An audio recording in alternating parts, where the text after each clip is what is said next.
Papadudot, siguro nga para sa iba ay masyado pang maikli ang 1 taon para alokin ko ng kasal ang girlfriend ko na si Nova. Pero doon din naman kami papunta kaya bakit ko pa patatagalin? Pareho na kaming nasa tamang edad at may maayos na trabaho.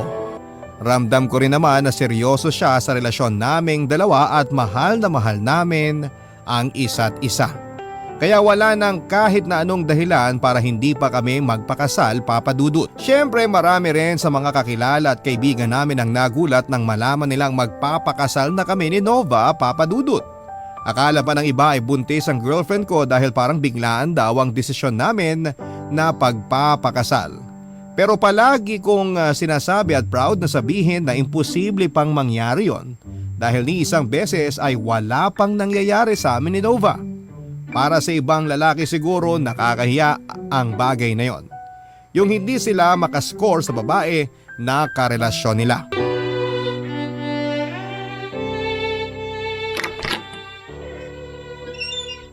Wow! Ang ganda naman itong room na binook ng ate mo dito sa resort para sa honeymoon natin, sweetie.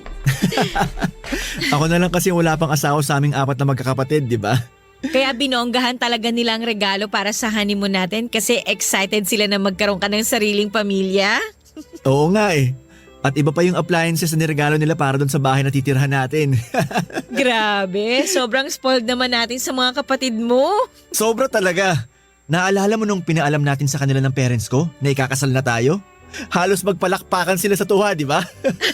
Naalala ko yun. Tapos nagunahan pa sila sa pagkuha ng mga sasagutin nila sa kasal. Ang bait talaga ng pamilya mo, sweetie. Masaya lang sila kasi sa wakas, may misis na ako. Payakap nga ako sa asawa ko. Eto, yayakapin din kita ng sobrang higpit. Matagal na kitang nayayakap pero iba pala talaga kapag asawa mo na yung nakakulong sa mga braso mo. Ang sarap.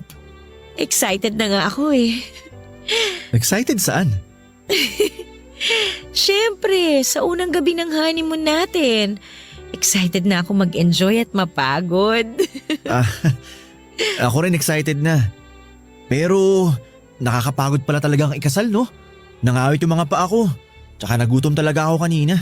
Bakit ka naman nagutom? Marami namang pagkain dun sa reception natin ah. Oo nga, pero hindi naman ako nakakain ng maayos. Kasi buong araw kinakabahan ako. Ay teka, pagkain mo yung nasa may maliit na lamesa na malapit sa bintana? Oo yata, kasi parang may laman yung mga plato na may takip. Lapitan ko nga sandali.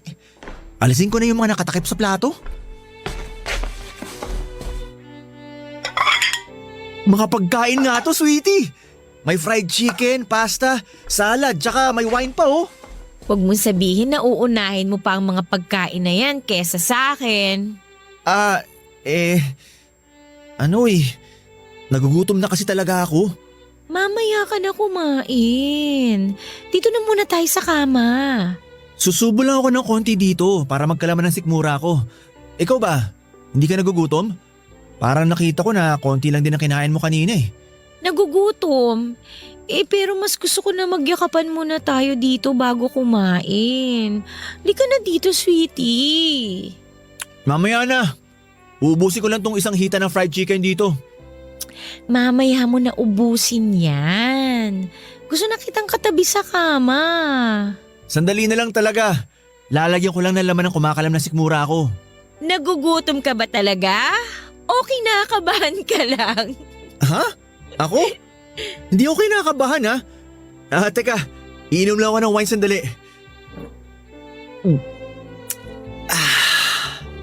Woo! Ayan, ready na ako.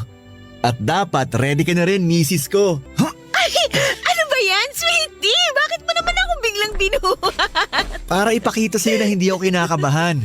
At mas lalong excited na rin ako na mayakap at makagat ka, sweetie. Ibababa na kita sa kama. Pakis nga ako. Huwag mo kong halikan dyan sa may tenga ko. Ano ka ba?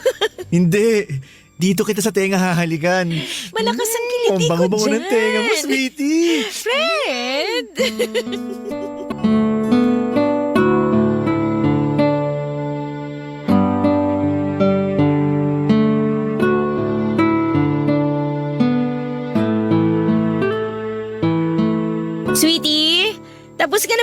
magluto ng beefsteak? Patapos na, sweetie. Nagugutom ka na ba? Hindi pa naman, pero tapos na rin kasi ako magtupi ng mga damit natin dito sa sala. Okay, kung hindi ka naman busy dyan, tikman mo na tong niluto ko kung pasado na sa panlasa mo. Sige. Sinunod mo ba lahat ang bilin ko sa pagluto ng beefsteak lalo na pagdating dito sa karne ng baka? Opo, kinakabahan na nga po ako eh. Bakit ka naman kinakabahan? Baka kasi hindi po sa panlasa mo tong luto ko eh. Masasayang lang. Sino ba kasi nagpresenta na magluto para sa hapunan? Ako? Pero kaya ko lang naman ginawa yun kasi ang dami mong nilabhan kanina. Nahiya ako kaya nagpresenta na lang akong magluto kahit di naman ako marunong. Ako naman ang nakatoka na maglabas sa araw na to, di ba? Kaya ayos lang yun. Pero sige, titikman ko na tong niluto mo. Eto sweetie oh, ipaglalagay na kita ng konting sabaw at karne dito sa maliit na mangkok. Hipan ko na muna para hindi masyadong mainit. Eto na ang isang kutsarang sabaw na may konting karne, sweetie. Mukha namang ayos ang lasa nito. Sakto yung asim tsaka yung alat ng sabaw. Tapos malambot na rin yung karne ng baka. Talaga? Pasado na ba sa panlasa mo? Oo! Ayos! Akala ko mapapahiya ako sa first beef steak ko eh. Papatiin ko na tong apoy sa kalan para makapaghain na ako. Sweetie, mamaya ka na maghain. Bakit mo ako niyayakap? Teka, amoy pawis na ako. Ayos lang yan. Lika, doon tayo sa may lamesa. Sandali, kukuha lang ako ng mga plato at baso. Mamaya na nga, sweetie. Sumunod ka muna sa akin. Halika, dito tayo sa may lamesa. Oh, hubarin mo na yung t-shirt at shorts mo. Ha? Sumunod ka na lang sa akin. Oo, sige, eto na. Oh, nahubad ko na. Yan. Tapos, humiga ka na dyan sa malapad nating lamesa na wala pang kahit anong nakalagay. Oh, okay. Eto.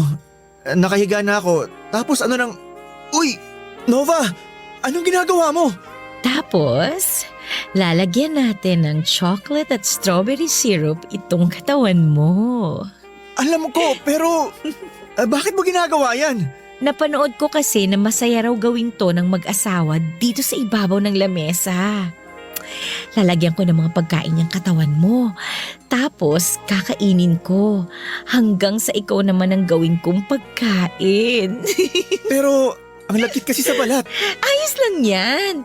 Ganyan daw talaga sa simula eh. Pero mag-e-enjoy ka rin. Kaya hayaan mo lang ako sa gagawin ko sa'yo, sweetie.